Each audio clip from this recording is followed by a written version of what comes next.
Hello guys, BA Part 2 Sociology second paper. Welcome back to Sociology classes. Okay,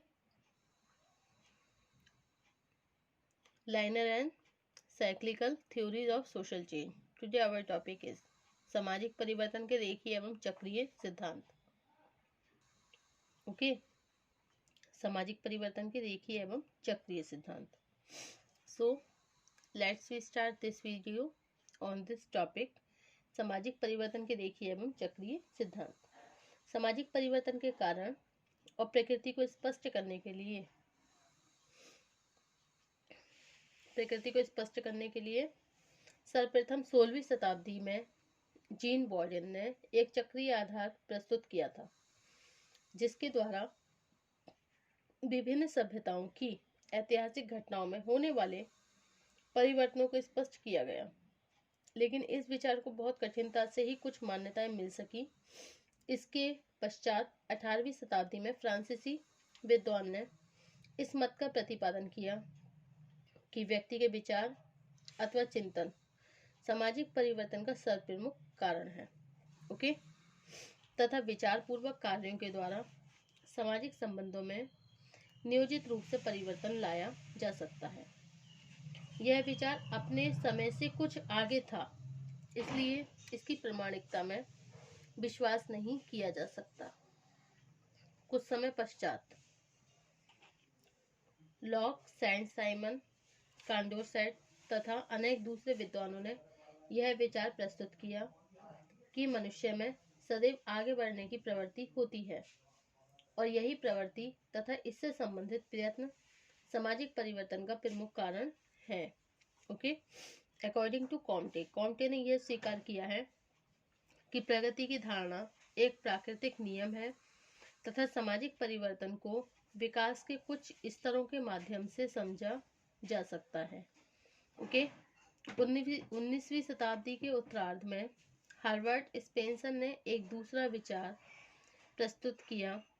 आपके अनुसार प्रत्येक समाज में कुछ निश्चित स्तरों के माध्यम से सदैव परिवर्तन होता रहा है. यह परिवर्तन व्यक्ति की इच्छा अथवा प्रयत्नों से नहीं होता, बल्कि ऐसी प्राकृतिक दशाओं के प्रभाव से होता है जिन पर मनुष्य का कोई नियंत्रण नहीं होता. ओके, इस तरह एक और परिवर्तन के रेखीय सिद्धांतों का प्रतिपादन हुआ, जिनके अनुसार परिवर्तन के विकास के कुछ स्तरों के आधार पर समझा जा सकता है. ओके, दूसरी ओर स्पेंगलर, टायनबी, सारोकिन और परेटो ने चक्रीय आधार पर सामाजिक परिवर्तन की प्रकृति को स्पष्ट किया है.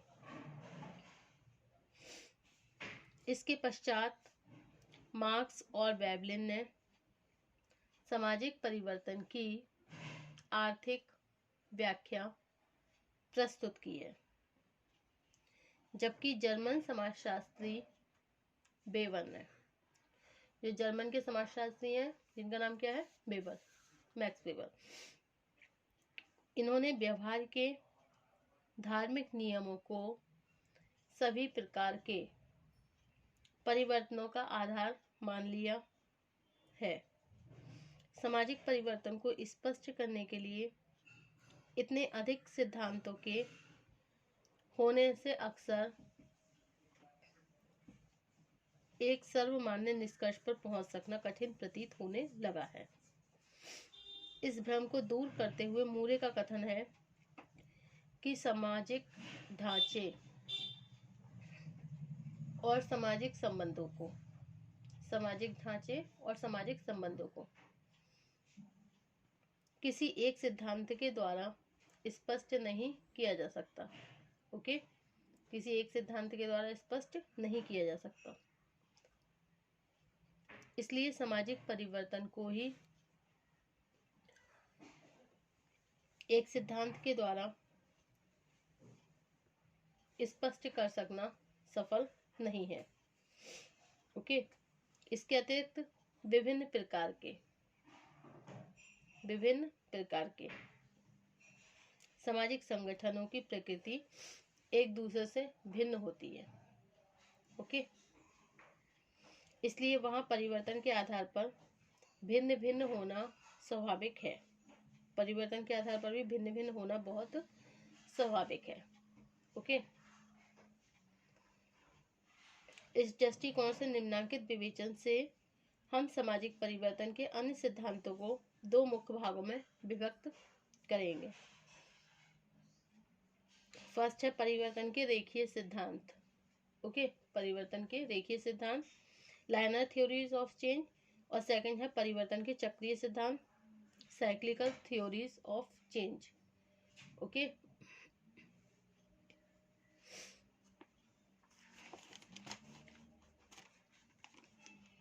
सामाजिक परिवर्तन के रेखीय सिद्धांत।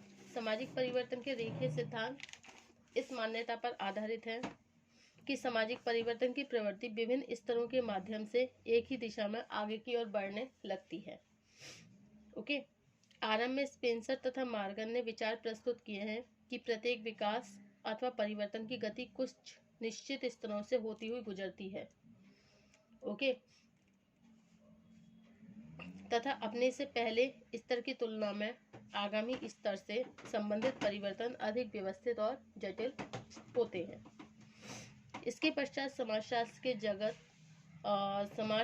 के जो जनक मतलब फादर ऑफ सोशियोलॉजी, कॉम्टे तथा अन्य समाजशास्त्रियों जैसे मार्क्स, ओके, तथा बेवलिन ने भी परिवर्तन के रेखीय सिद्धांत प्रस्तुत किए हैं। इस संबंध में यह ध्यान रखना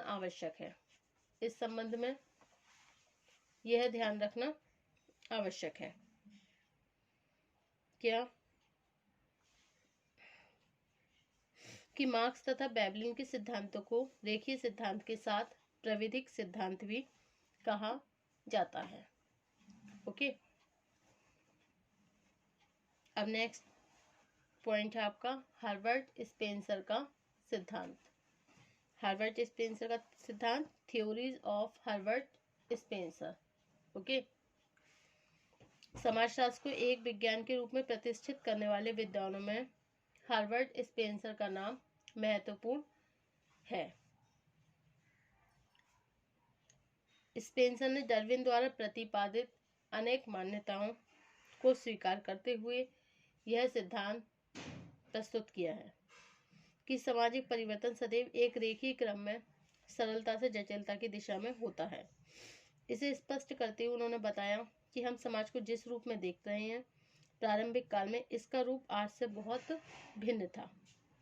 आदिम समाज में व्यक्ति जीवन के अस्तित्व को बनाए रखने के लिए केवल खाने योग्य पदार्थों की तलाश में इधर उधर घूमता रहता था। उस समाज के व्यक्ति में कोई सामाजिक अनुभूति नहीं थी। ओके, कोई भी सामाजिक अनुभूति नहीं थी। समाज का रूप बहुत सरल और असंगठित था। इन समाजों की प्रकृति और विशेषताओं को स्पेंसर ने निम्नांकित रूप से स्पष्ट किया है। फर्स्ट पॉइंट है आपका सरल समाज, मतलब सिंपल सोसाइटीज। यह मानव समाज की सबसे प्रारंभिक स्थिति थी जिसमें व्यक्तियों के बीच कोई स्पष्ट भेदभाव या ऊंच नीच नहीं थी। ओके, ऐसे समाजों का आकार काफी छोटा था, उनमें कोई स्पष्ट राजनीतिक संगठन देखने को नहीं मिलता था। यह समरूपी समाज, यूनिफॉर्म सोसाइटीज थी। ओके, धीरे धीरे एक दूसरे से भिन्न विशेषताएं वाले जो समूह थे उन्होंने एक दूसरे के निकट संपर्क में आना शुरू करा, जिसके फलस्वरूप यह समाज बहुरूपी समाज, मल्टीफॉर्म सोसाइटी की विशेषताएं ग्रहण करने लगे। नेक्स्ट है संश्लिष्ट समाज, कंपाउंड सोसाइटी।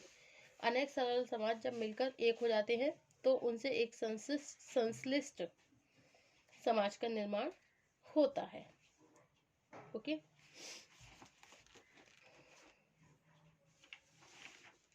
नेक्स्ट है दोहरे संश्लिष्ट समाज, डबल कंपाउंड सोसाइटीज। स्पेंसर ने लिखा है जब समाजों में गोत्रों की स्थापना होती है तब दोहरे संश्लिष्ट समाजों का विकास होता है।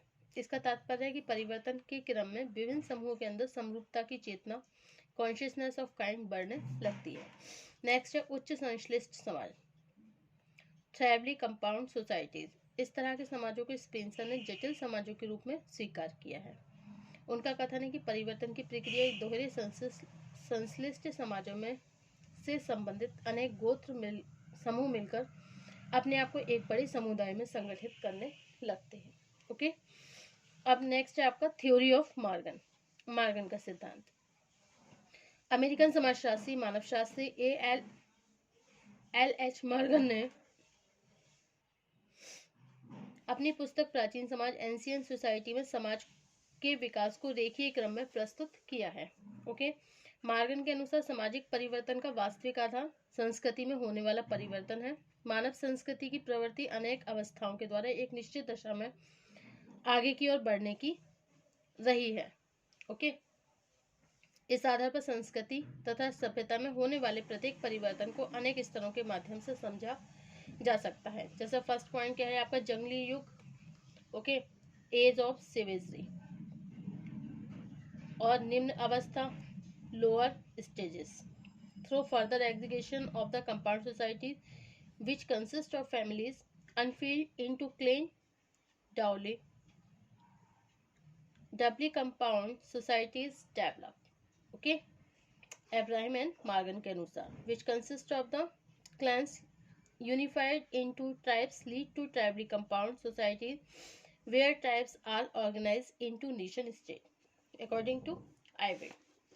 Okay, तो इसमें कुछ पॉइंट है, उच्च अवस्था है, बर्बरता का युग है जिसमें एज ऑफ बार्बरिज्म, इसमें कौन से आती है, निम्न अवस्था लोअर स्टेज है, मध्यम अवस्था मिडिल स्टेज और अपर स्टेज, और सभ्यता का जो युग होता है एज ऑफ सिविलाइजेशन जिसमें फेनेमिक सिस्टम आता है। ओके,